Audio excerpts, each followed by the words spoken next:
15 నిమిషాలు. అది అట్లా యాంగర్ వస్తే మీకు మెచ్యూరిటీ, అది కొంచెం మెచ్యూరిటీ రావాలి. అంటే నాకు బ్రెయిన్ లేదా? No let me talk. ఇన్స్టెంట్గా యాంగర్ వచ్చింది అంటే you didn't see my past. నేను పాడొచ్చిన లైఫ్ మీరు చూడలేదు. నా గతం మీకు తెలీదు, తెలిస్తే ఇలా మాట్లాడరు. నా భవిష్యత్తు ఏంటో తెలియక నేను చేస్తున్నాను, నీ గతం ఎవరికి కావాలి? ఏం జరిగింది? 6 months నేను ఒకటే ఇంట్లో బయటకు కూడా వెళ్లకుండా డోర్ లాక్ వేసుకొని వెయిట్ చేసినది ఇది. నీ ఫ్లాష్ బ్యాక్ తెలియక ఎంతో గొప్పడు అనుకున్నావు, తెలిసాక ఫ్యాన్స్ అయిపోయాం.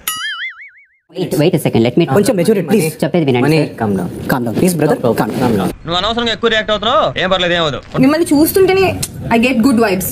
మీరు నాకు బాగా నచ్చారు. మీరు రాయడం కూడా మీ పర్సనాలిటీ చాలా సున్నితంగా, there so much of femininity inside you that Kameshwari control yourself. నాకు తెలుసు ఎట్లా ఆడాలో. ఉట్టిగానే ఇంత దూరం అయితే రాలేదు. ఆ డోర్ తీసుకొని లోపలికి వచ్చానంటే ఏదో ఉండే ఉంటుంది కదా. వీడప్పుడే బీబీసీ రేంజ్ లో ఎంచుకుంటున్నాడు. వాటర్ బాటిల్ తీసుకొచ్చి వాటర్ గ్లాస్ ఇచ్చినందుకు ఆ క్యూట్నెస్ ని, ఆ మెత్తదనాన్ని ఫెమినిన్ అనే వర్డ్ యూజ్ చేసింది. జనరల్ గా చెప్పాను రా. నాకు పెళ్ళైంది, నాకు ఒక పిల్ల ఉంది, నాకు నా లైఫ్ నాకు ఉంది. నేను ఇట్లాంటి సిచ్యువేషన్ నేను వచ్చినప్పుడు how you can say this?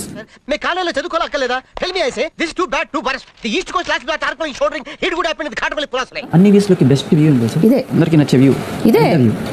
I love you. నువ్వు ఇన్స్టెంట్ గా నీ దోశలు ఎట్లేస్తావురా? ఆకలి రాబాయ్, ఆకలి. ఏం చేస్తాం? తను ఏం చేయాలి అని అడిగింది. ఈ రోజు ఏం చేస్తున్నామని, ఏం చేయాలని ఆలోచిస్తున్నాను అన్నమాట. ఏమన్నా పోయకానా నీకు? ఆ లాంగ్వేజ్ ఏంటే? సరిగా మాట్లాడరాదా? ఇక్కడ 14 మంది ఆకలితో ఉన్నారా? పాపం వాళ్ళ పాతదంతా పెట్టుకొని తిన్నారా? ఆపేసిన ఏదైతే అదేంది అని అంటే ఎట్లా? ఏంటి గొడవ? Bus station sir. ఇప్పుడు సడన్ గా టాస్క్ పెట్టిన అనుకో, ఏంది పరిస్థితి? ఆల్రెడీ తలకాయ నొప్పి వచ్చి నరాలన్నీ కొట్టుకుపోతున్నాయి. ఎందుకమ్మా అంత కోపం?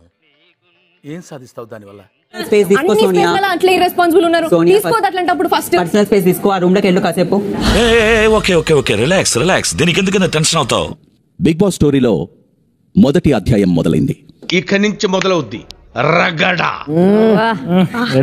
అసలైన ఆట ఇప్పుడు మొదలు కాబోతోంది. వింటానికి చాలా బాగుంది. ఇప్పుడు మమ్మల్ని ఏం చేయమంటారు గురూజీ? ఏమీ చెయ్యదు, వెయిట్ చేయండి. ఆయన చెప్పిన పాయింట్ అక్కడ పెట్టొద్దు అన్నాడు, ఒక పెట్టలేదు. నేను తింటే ప్రాబ్లం ఏంటి, ఆడుకుంటే ప్రాబ్లం ఏంటి? ఏంట్రా నీ ప్రాబ్లము?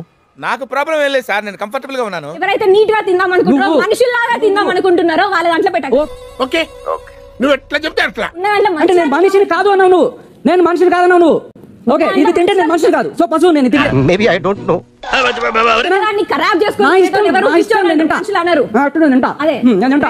వ్యక్తిత్వాలు మార్చుకుంటారా అంటే అబ్బే మేము మారం ఇలాగే ఉంటామంటే ఎవరికి నష్టం? సైలెంట్ గా ఉంటే నాకు ఇంత సైలెంట్ గా ఉంది. ఇవాళ చూసినప్పుడు రియల్లీ వావ్, ఏమై మాట్లాడుతుంది అనుకున్నాను. నీలో ఇంత ఫైర్ ఉందని నేను ఎప్పుడు అనుకోలేదు బావా. నువ్వేంటి? నేనే అనుకోలేదు. బిగ్ బాస్, మీరు ముందుగా చీఫ్ అయినందుకు బిగ్ బాస్ మిమ్మల్ని అభినందిస్తున్నారు. కంగ్రాట్స్ రావు గారు, మీరు డే బై డే దినదినాభివృద్ధి చెందుతున్నారు. నైనిక, చీఫ్ గా ఎంపికైనందుకు బిగ్ బాస్ మిమ్మల్ని అభినందిస్తున్నారు. I've started falling in love with you more.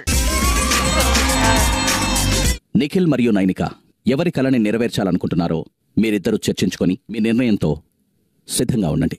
Matter తెలిసింది కదా, మేడం గారు చెప్పినట్టు 10 నిమిషాలు ఆలోచించుకోండి. ఎవరో తెలిస్తే మేము కూడా ఆనందిస్తాం. ఎవరి కలని క్రష్ చేయాలనుకుంటున్నారు?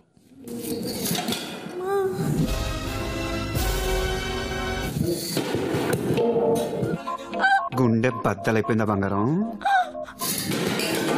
లేదన్నా, నువ్వు బ్యాలెన్స్ కావు, నువ్వు హైపర్ అవుతావు, నీ కోపం వస్తుంది. అంటే నేను ప్రధాని కోపడిపోయి వాళ్ళ కనిపిస్తానా? అసలు ఏమనుకుంటున్నా నా గురించి? నేను ఏమైనా బీపీ పేషెంటా? నాకు అసలు కోపం రాదు తెలుసా? చీఫ్ గా ఎంపికైన యష్మి, బిగ్ బాస్ మిమ్మల్ని అభినందిస్తున్నారు. మీరు హ్యాపీయే కదా? మేమేం హ్యాపీ, మాకేం